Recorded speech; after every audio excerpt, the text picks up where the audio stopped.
If you're stepping into a new leadership role, perhaps leading former peers, older, more experienced colleagues, or even other leaders, then today's episode of the Leader's Kitbag and the next 3 are all for you.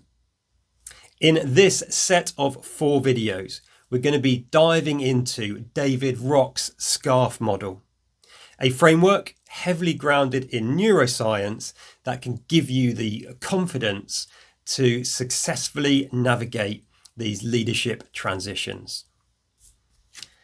Over the course of the next 4 episodes, I'm going to share with you a number of tools and strategies based on the SCARF model that will help you strengthen the key relationships at work, develop the human connection that is so important for effective leadership, boost team performance and effectiveness, and perhaps most importantly, position you as the leader in these pivotal moments of transition.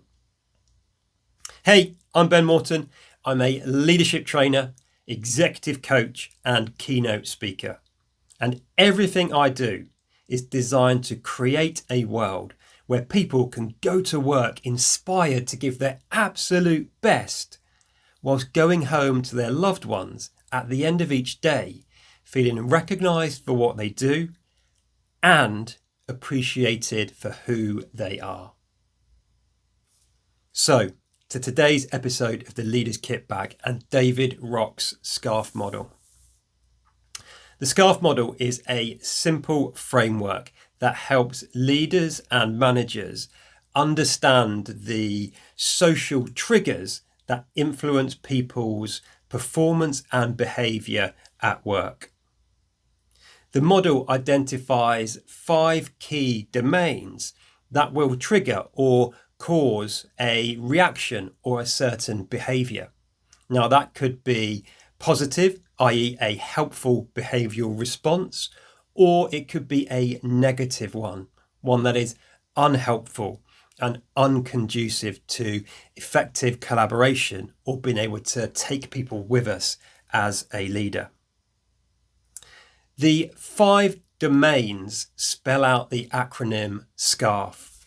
So starting off with the S, this is about status, and it's about an individual's sense of importance or worth or status or standing within a group setting.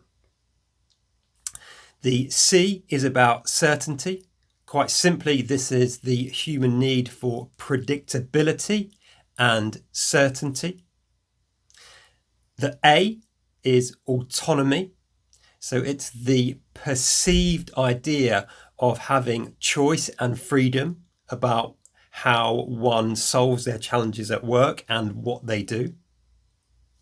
The R is relatedness. So this is a sense of belonging or being connected to a group or having a sense of connection with our colleagues at work. And finally, the F. This is about fairness and an individual's perception of there being fair and equitable treatment of people in the workplace. So there you have the 5 elements of the SCARF framework: status, certainty, autonomy, relatedness, and fairness. In the next set of 3 videos, we're going to dive into how you can really use the model in lots of different scenarios, whether you're leading more experienced colleagues, other leaders, or former peers. For now though, to give you an example and to get the cogs turning in your own mind, let's just think of status.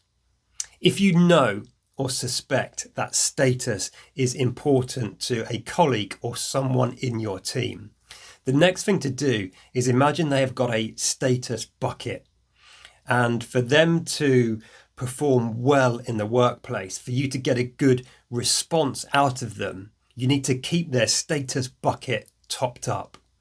So the more things you can do to top up their bucket, to top up their sense of status, the better. And that is going to generate a positive, helpful behavioural response.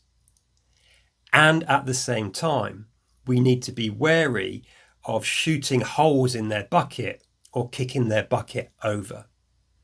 This happens, but more often than not, we do it unintentionally or subconsciously. So you need to be thinking about anything you might do that is causing their sense of status to feel attacked.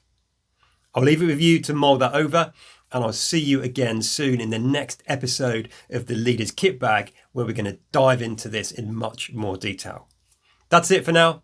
As always, look after yourself, look after those you've got the privilege and responsibility to lead. And until next time, lead on.